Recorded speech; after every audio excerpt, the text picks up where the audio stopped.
Welcome to George Mason University's Studio A. My name is Rick Davis, and today our guest is John Kelly, who's worked as a production assistant in film and television on shows as Law and Order, Fringe, and many more. Please welcome John Kelly. Hi. Nice to see you, Rick. Yeah, thanks for being here. Well, let's start with sort of the most basic question of all. What inspired you to get into film production? Well, I've been kind of artistically inclined ever since I could remember, from a very young age. And I remember when I went to NYU, when I was enrolled, I was undeclared at the time, and I remember I had a roommate and I had a couple of other friends who were actually in film production at the time. And I knew that their, film program had a really good reputation.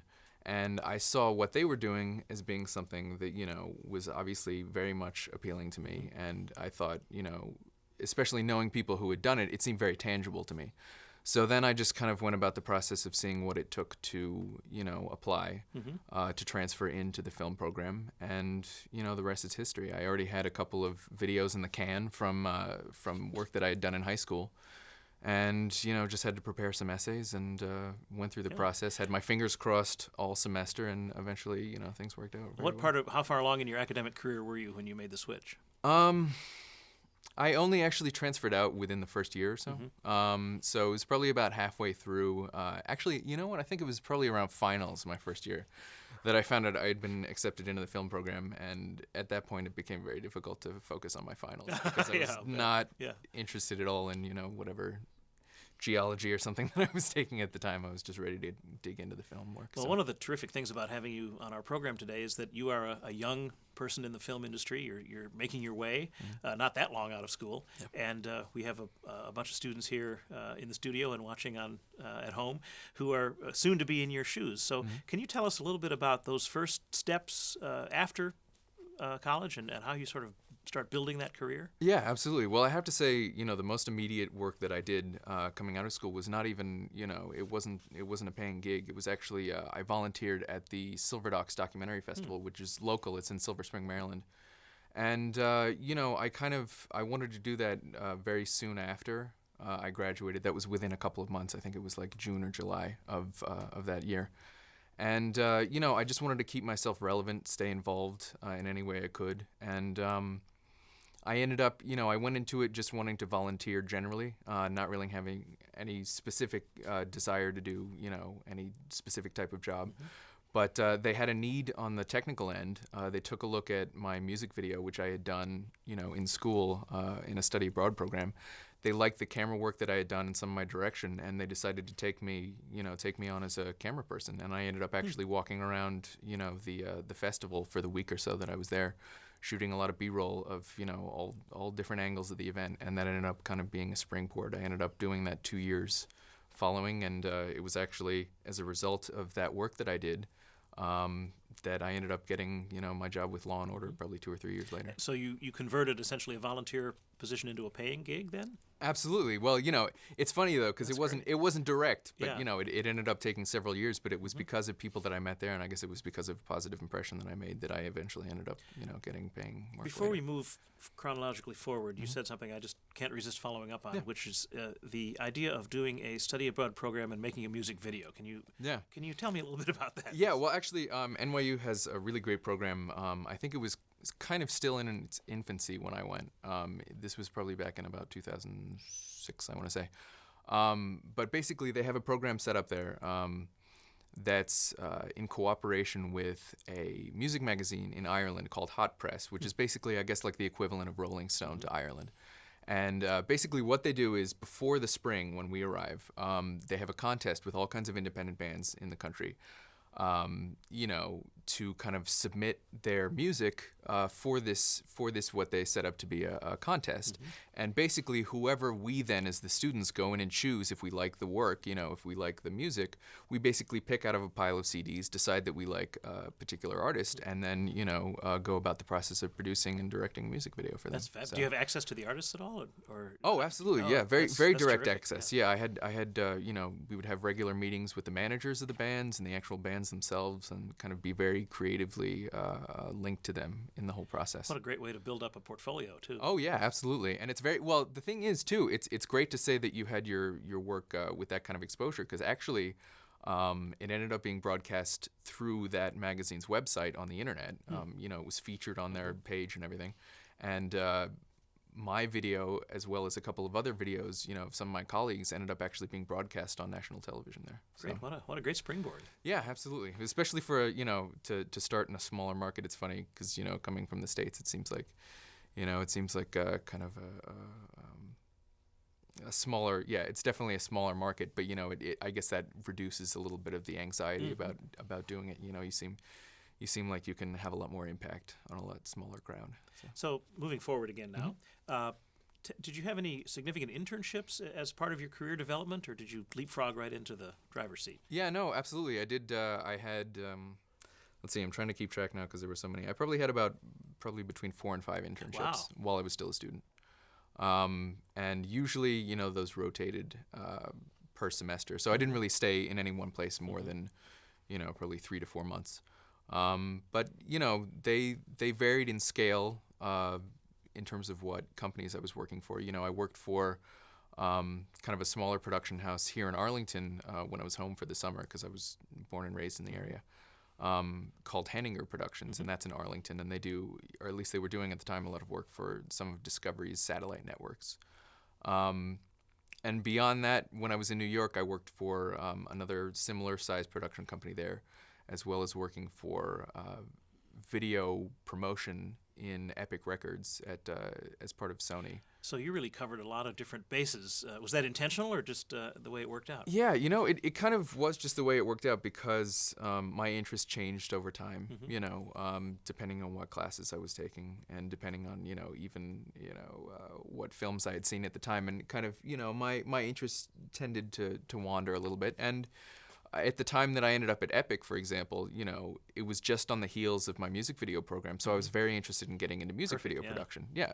So I mean, that gave me great exposure to that side of, the industry because all of those are generated as a result of the artists. If it wasn't for the artists and it wasn't for the label's demand to get them promoted, then videos wouldn't exist. So that was another angle to the same, it was another piece of the same puzzle. Let me take you back to Henninger for a minute because Rob Henninger was a guest on our show a couple of seasons ago. We had a great time with him and learned a lot about his work in that big studio. Tell us what you did there and the whole Discovery connection. Yeah, absolutely.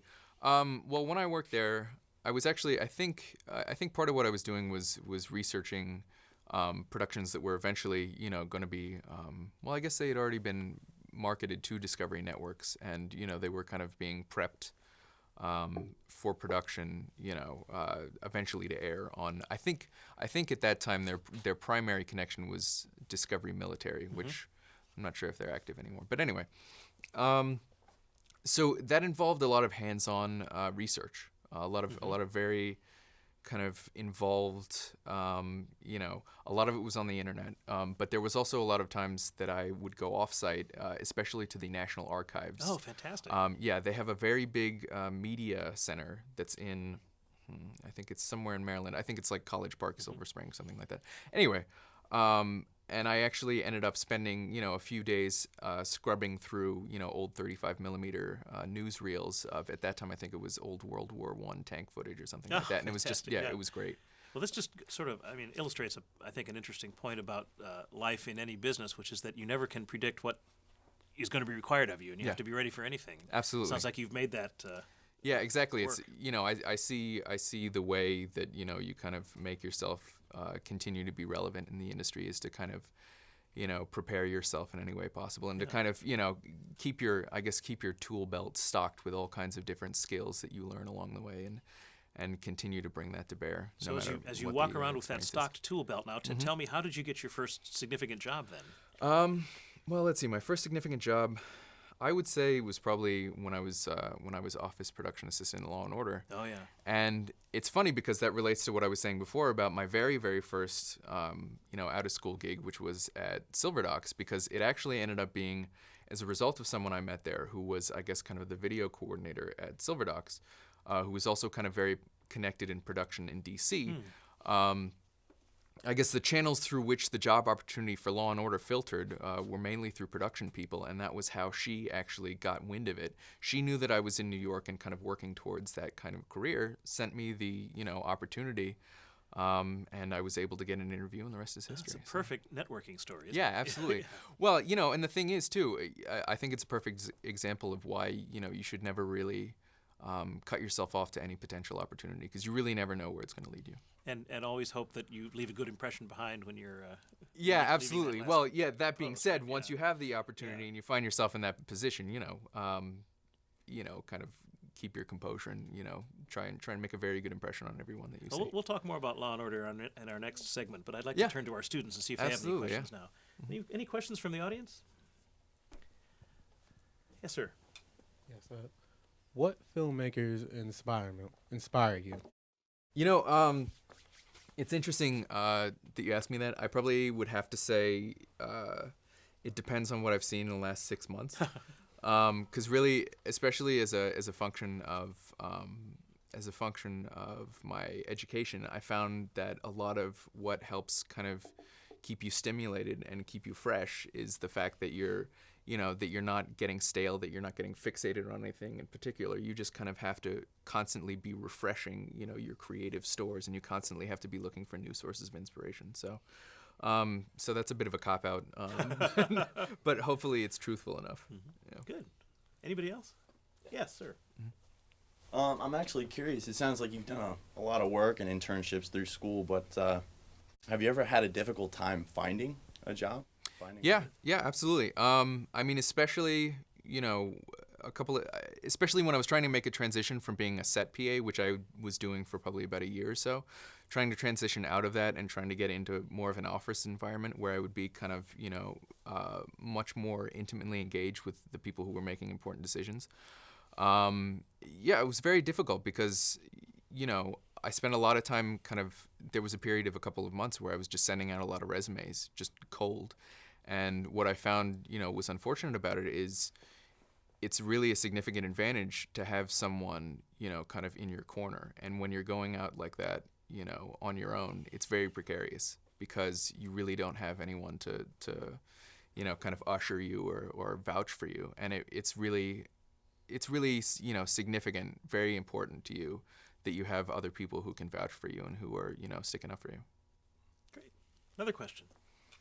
Yes. Hi. I was wondering if you can tell us what the most rewarding part of your last job was? Most rewarding part of my last job. Yeah, it's gonna sound kind of silly, but it's probably the hours. Because the last thing I was doing, I was an accounting clerk on a pilot for USA called A Legal Mind, which has actually been picked up and it's gonna be shot in Toronto now. But that's neither here nor there. Actually they. It doesn't seem very glamorous, but they actually end up getting the best hours of everybody. I mean, if you think as an office PA, sometimes periodically I would work 14, 15-hour days, and now, having like a 9 to 6 seems like a vacation. So, it was excellent. Great. I think I paid a little bit better, too. But. Another question, please. Yes, sir. Yes. What advice would you give to college students who want to become filmmakers? Well, I think it kind of, it speaks to what I was saying before in terms of, being aware of opportunities that are presented to you and just kind of taking advantage of them. I mean, definitely if you see yourself having an opportunity, especially in the immediate future, of, doing anything that you see being even closely related, whether that be working on a film festival or, even doing, I've done on the side, sometimes I've done like viral video work. Anything that you think will keep you kind of relevant and connected, I think is definitely worth doing. And beyond that, I think, definitely some people would say that, it helps to move to New York or LA. I mean, I don't know that that's as true today as it might have been maybe 30 years ago or something like that. But I think definitely, again, anything you can do to kind of, inject yourself in the process and just stay relevant and stay, around people who are, influential and who, are connected to other people. Because you're always connected to other people by degrees. So it's like if you meet one person, you're not necessarily just meeting one person. You're exposing yourself to maybe, 15 or 20 other people potentially. So it's not worth, cutting off any one person or any one opportunity. Wise advice. Yeah. Yeah. Another question. Yes, ma'am. I was just wondering, what are some of the struggles and opportunities when filming on locations such as New York? Well, I have firsthand experience with a lot of the struggles, because it's definitely, especially working as a set PA, you're kind of on the front lines for the production. You are, the first line of defense between, all of the shooting crew and everybody else in New York City who's trying to do, whatever they might be doing in their personal life at the time. So, I've been, heckled and gotten the finger and, had people kind of, accost me before. And that's always a struggle, but, I think that's part of what makes it exciting. And I think that's part of what makes it authentic too, is because, in New York, specifically, you are actually in these settings that you are kind of, purporting to be setting the show, and that I think that gives it a certain layer of authenticity and realism that you might not get if you were trying to do everything on a stage or in some remote location that's not even related. And I think people who live in New York too can recognize the difference. Like I think the CSI that's set in New York, I think they shoot almost none of that in New York, and people who know better, can tell the difference. So. Yeah, poor old Toronto, standing in for yeah, I know. so many places. Yeah. Let's have one more question from the student body. Anybody else? Yes. Do you plan on working in Los Angeles? It's funny. It's kind of one of those questions that's always in the back of your mind as someone who does film and television production. I've known plenty of people who started out in New York and then moved to LA, do it for a couple years and then move back. Or I've known people who've worked in LA for 15 or 20 years and then they moved to New York. So it's really I think after a certain point it just becomes kind of a lifestyle question. Some people like the atmosphere in LA better. Some people like the atmosphere in New York better. I've kind of taken to New York since I've been there, so I don't really see myself immediately moving, but that's not to say that it's outside the realm of possibility. So, all depends on what the phone call is, right? Exactly, yeah. It's like, if Spielberg wants to call me up tomorrow and, make me his personal assistant or something like that, I'll consider it. Ask him to come to New York. But anything outside of that, it's not really worth considering. So. Well, I would love to talk a little bit more about Law and Order because it's such an iconic television show, and it has ended its very long and distinguished run, and you were around for the last season, right? Yeah, absolutely. Yeah. So, that's an interesting subject all by itself, but before we get into that, tell us a little bit about your role and your various jobs on that show. Sure. I guess when I worked on that, it's hard to define a specific role because, they kind of used me to their advantage in almost any possible situation that they could.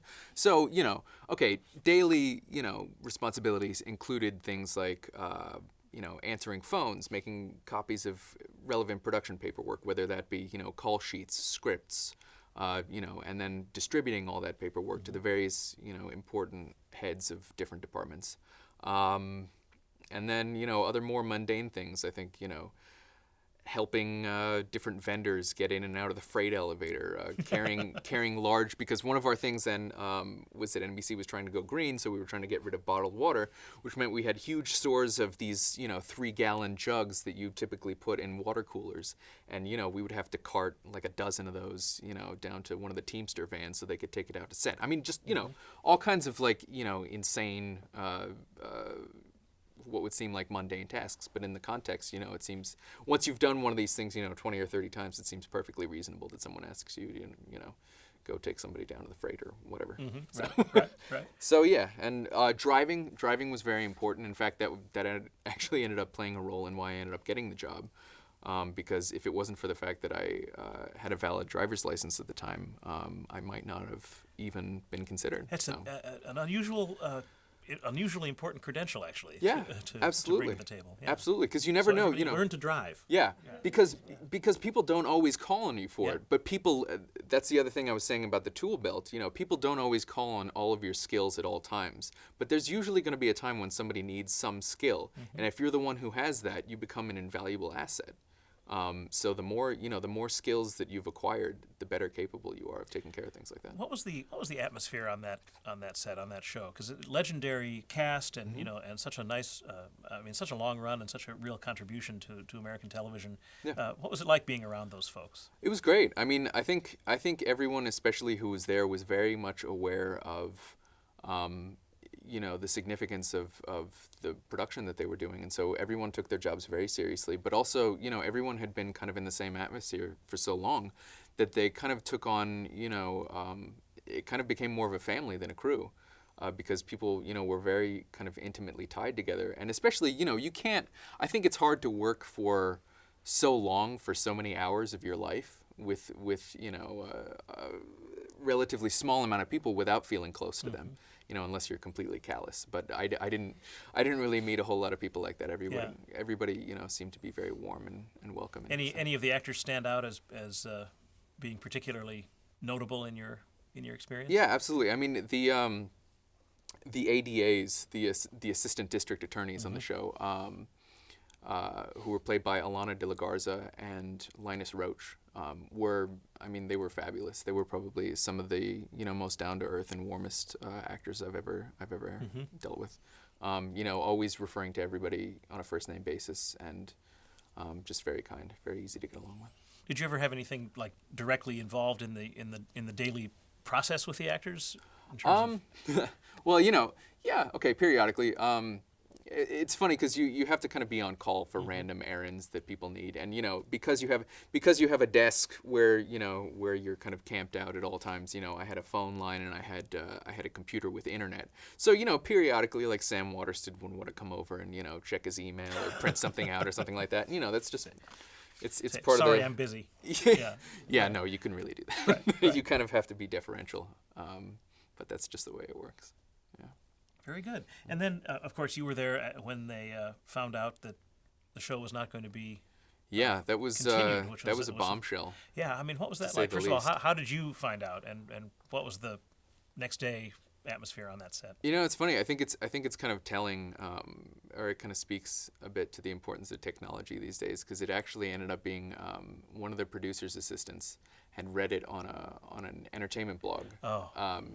I think it's Deadline Hollywood, Nikki Fink, and they were the first ones to break the story, and it was hilarious because here we are, the actual crew of the show, and we had heard nothing about it, not from NBC, not from anyone, and they were the first ones to kind of break the story, and from there, people, I guess you go through the stages of grief, and the first one was denial, and people were like, oh no, this can't possibly be true, we have to wait until all the facts come out. But within days, it turned out to be absolutely true, and yeah, it was really just that quick. I think the thing that was kind of most tragic about it is that a lot of the people there, like I said, they very much felt like a family, yeah. And a lot of people had staked their entire careers on this. I mean, there were people who were on that show for 15 to even 20 years, the whole run of it. And, just to kind of have the rug swept out from under them like that, so suddenly. I mean, it's always, the thing is, it's always a risk in that industry. It's very volatile.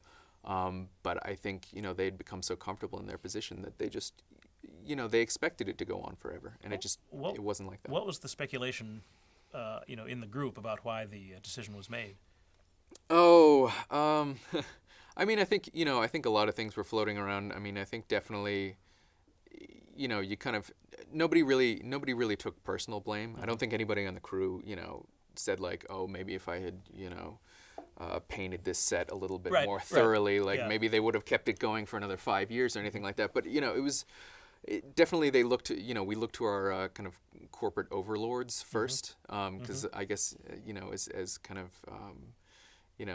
blue collar workers, as you could call us on that scale, that's who usually the blame rests with, and definitely that was it. NBC, Wolf Productions, who were which is Dick Wolf's company, we all kind of turned our attention to them, And it was actually negotiations between the two of them, between Wolf and NBC, that ended up sealing the fate of it. Well, But, I kind of think it's sort of like sports, where ultimately it's a business decision, as they always say. And, right, exactly, which is the unfortunate Yeah. thing, because you as a common worker, it's it's very unfortunate, because you can spend years doing your job very diligently and very well. But the question of whether or not you have a job at the end of the day really doesn't rest on your shoulders. It's on someone else's. Yeah. So that kind of inspires in you to have to build a certain amount of individual fortitude and be able to stand on your own 2 feet and weather all kinds of different situations like that. Well, we just have a couple minutes left, but there's one more project I'd like to talk about. This A Kiss for Jed Wood. Yeah. Where you did some transport work, is that right? Yeah, absolutely. Tell us about that, and that was another New York angle, right? Yeah, well, it was funny, because I was actually called on a number of times, and the indie world is very different than the larger scale world, in that people, it's a much smaller crew, and I think usually they call on people to kind of take on tasks that are would typically be considered above and beyond the call of duty, especially considering what your station is. So I, for example, was a production secretary, which is probably about a bump up from what I was doing on Law and Order. And periodically I would have to drive actors to and from hotel rooms, to and from airports. I had to drive a big like a box cargo truck full of camera equipment, which I'd never driven a truck before in my life. But through narrow streets of New York. But it's one of those things. It's just you kind of have to dive in head first and just do it, and hope you don't take out somebody's mirror or something like that. Yeah. And God willing, you'll come out at the end of it, and you'll have another notch in your belt, and you'll be able to say that there's one more thing you can do, and that's that's basically how I've proceeded through my career to this point. But I can say I've taken off fewer mirrors than I've successfully driven trucks through the street. So hopefully I stay that way. What a great final thought. Yeah. Well, I just want to thank you very much for being with us today and sharing your insight and your wisdom, and good luck with the rest of your Thank career. you very much. I appreciate it. This has been Studio A. My name is Rick Davis. Thanks very much for watching.